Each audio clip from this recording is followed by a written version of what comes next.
सबसे पहले तो मैं आप लोगों को ये बताना चाहूँगा कि हमने धरना प्रदर्शन नहीं, हमने एक ज्ञापन देने का कार्यक्रम करा था। समाजवादी पार्टी ने सभी पूरे प्रदेश में हर जनपद में सभी तहसीलों पे, हमें कलेक्ट्रेट में तहसीलों पे ज्ञापन देना था, लेकिन ये प्रशासन इतना डर गया कि ना ही हमें ज्ञापन देने का काम करने को इसने दिया, ना हमें कलेक्ट्रेट जाने दिया। और जब हमने मांग करी कि हमें अगर आप कलेक्ट्रेट नहीं जाने दे रहे तो हमें जेल भेजने का काम करो, तो ये जेल भेजने का काम भी नहीं करे। इस तरीके से प्रशासन ये हम लोगों से डरा है। किसानों के विरुद्ध ये जो बिल ला रहे हैं ये किसानों के लिए एक डेथ वारंट की तरह है। राज्यसभा में हमारे पार्टी के नेता आदरणीय प्रोफेसर रामगोपाल यादव जी ने इस किसान बिल का विरोध किया और उसी का नतीजा हुआ, जैसा भी आपके चैनल के माध्यम से मालूम हुआ, कि राज्यसभा के 8 सांसदों को निलंबित कर दिया गया है, जो कि बहुत ही निंदनीय है। ये सरकार लोकतंत्र की हत्या, बराबर देख रहे हैं, लोकतंत्र की हत्या कर रही है। और लोकतंत्र का चौथा स्तंभ कहा जाने वाले हमारे सम्मानित पत्रकार बंधु, आपने देखा होगा उत्तर प्रदेश के हमारे कई सम्मानित पत्रकार बंधुओं की भी हत्या कर दी गई। आज उत्तर प्रदेश के अंदर कानून व्यवस्था नाम की चीज़ एकदम है नहीं, कानून व्यवस्था एकदम ध्वस्त हो चुकी है। उत्तर प्रदेश का किसान, नौजवान, बेरोजगार नौजवान, सारे के सारे लोग परेशान हैं। हमारा प्रदेश और देश बहुत नाजुक दौर से गुजर रहा है। कोरोना काल में लगातार जनता को देख नहीं रहे हैं, जनता पे ध्यान नहीं दे रहे हैं और युवाओं को, किसानों को, बेरोजगारों को, महिलाओं को, सबको ठगा गया है। अपराध चरम पर है, जिसके विरोध में आज माननीय राष्ट्रीय अध्यक्ष जी के आह्वान पर जिला और महानगर समाजवादी पार्टी ने बरेली प्रशासन को झकझोरने का काम किया। बरेली प्रशासन आज डर गया और उसने हम लोगों का ज्ञापन नहीं लेने दिया, लेकिन समाजवादी पार्टियों का हुजूम सड़कों पर होता रहा। ये ज्ञापन जो नहीं देने दिया इन लोगों ने, ये इनकी नकारात्मकता का है, ये इनकी नकारात्मकता है। ये देख खाना चाह रहे हैं। अब हम किसी योग्य नहीं रह गए हैं, समाजवादियों को जितना बांध सके बांध लो, पर ये लोग समाजवादियों को बांध नहीं पाएंगे। जो भी इनकी नियम आ रहे हैं सामने, समाजवादी आवाज उठा रहे हैं, वो नियम इनके निरस्त कर दिए जा रहे हैं। कृषि बिल देखिए, एक खुलेआम एक तरीके से अपना पल्ला सरकार ने झाड़ लिया है कि कृषि, चाहे किसान आत्महत्या कर ले, मर जाए, भूखा रहे, कर्जदार हो जाए, उससे सरकार को कोई मतलब नहीं है।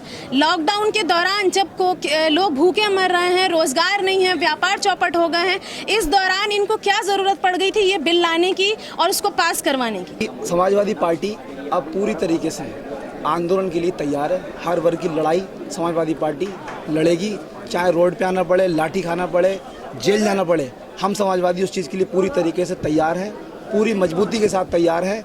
जिस तरीके से आज देश और प्रदेश के हालात हैं, उस सबसे आप भी वाकिफ है, हम भी वाकिफ हैं। आज आप देखते हैं, हम जानते हैं कि कोरोना से पूरा विश्व जूझ रहा है, भारत भी जूझ रहा है।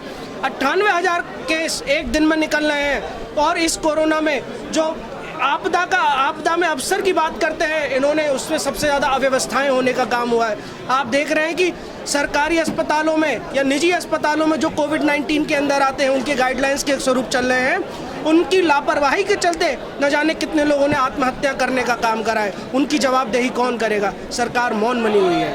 उसके सबके लिए हमने आज ज्ञापन देने का कार्य करा। किसानों के लिए किसान की बात करते हैं। जब भाजपा सरकार आ रही थी यूपी में, जब 2017 के चुनाव से पहले भारतीय जनता पार्टी के सभी नेता हर जनपद में किसान समर्थन रैली, किसान जन कल्याण रैली, इस तरीके से किसानों के नाम पे रैली करती आ रही थी। लेकिन अब जब सरकार सत्ता में है, बीजेपी सत्ता में है, उसके बाद वो कृषि उत्पादक बिल लेके आई है, उपज बिल लेके आई है, जिसमें उनकी किसानों की न्यूनतम समर्थन मूल्य उसका पूरा हटा दिया गया है। अब व्यापारी सीधे सीधे किसान को दबा के जो उनका 2,500 रुपये की मूल्य समर्थन मूल्य होना चाहिए, उसको वो 700-800 में खरीद सकता है। लगातार पंजाब में, हरियाणा में सब उसका विरोध चल रहा है, लेकिन ये सिर्फ मूक बधिर बने हुए हैं। 3 महीने पहले अध्यादेश गया है जून में, और जैसे ही राज्यसभा और लोकसभा की कार्रवाई हुई, इसको तुरंत इस बिल को बिना प्रश्नकाल के इसको पास करने का काम करा है। यही तो मैं कह रहा हूँ कि ये सिर्फ गूंगे बहरे हैं। इनको अपनी तरह गूंगे बहरे ही चाहिए कि कोई इनकी बात ना सुने, कोई इनकी बातों पे ऑब्जेक्शन ना करे। आप ये बात करिए कि जब आप किसानों के समर्थन का आप बात कर रहे हैं, किसानों की ये बिल जो आया है किसान के पक्ष में है, तो आप ये बताइए कि आपने कितने किसानी दल से आपने बात करी? जो आपने किसानों के नेता हैं उनसे कितने लोगों से बात करी? जो किसानों की राजनीति करते हैं आपने कितने लोगों से बात करी? ऐसी कौन सी जल्दी है कि आपने लॉकडाउन के चलते आपने जून में इसको अध्यादेश लाया और एकदम इस बिल को बिना प्रश्नकाल के आपने पास करने का काम करा? कोई तो इसमें गड़बड़ घोटाला जरूर है। और जब उस चीज़ का जब क्वेश्चन करा गया तो वेंकैया नायडू ने उनको सस्पेंड करने का काम करा। हम कहते हैं कि हम अपनी आवाज़ उठाते रहेंगे चाहे कोई कितनी भी कार्रवाई करता रहे। रामगोपाल यादव जी, उन्होंने भी तो किसानों की बात उठाई। ये सरकार स्पष्ट है कि जो जो किसानों की आवाज़ उठाएगा उसकी आवाज़ को या तो दबा दिया जाएगा या उसको जेल में डाल दिया जाएगा, लेकिन हम ना दबने वाले हैं ना चुप बैठने वाले हैं।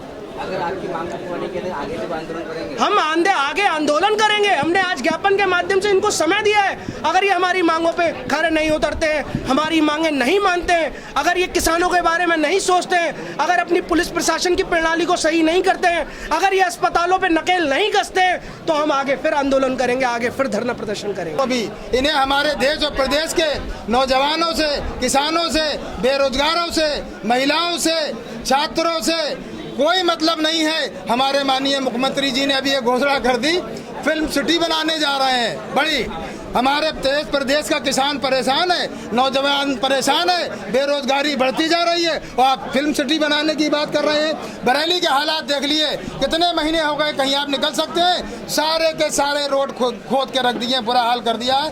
पोल्यूशन की वजह से लोग परेशान हैं, लोग अपनी मोटरसाइकिल लेकर गिर रहे हैं, कई लोग अस्पतालों में भर्ती हो गए। अभी हमने एक मुद्दा उठाया था एडीजी के यहाँ, चेकिंग का मामला था। चेकिंग के नाम पर ये जनता का शोषण कर रहे हैं। कई पत्रकार बंधुओं को भी उन्होंने जगह जगह रोका।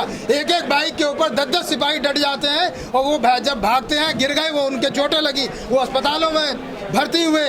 जो चेकिंग के नाम पर जो जनता का शोषण कर रही है यहाँ की पुलिस, वो भी बंद होना चाहिए।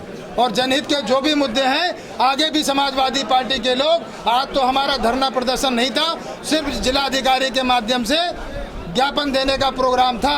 अगर इन्होंने सुधार नहीं किया और जनहित के मामलों को नजरअंदाज किया तो समाजवादी पार्टी का एक एक नेता, एक एक कार्यकर्ता आंदोलन करने को बाध्य होगा। इसकी जिम्मेदारी सरकार की होगी। धन्यवाद। क्या कहना है?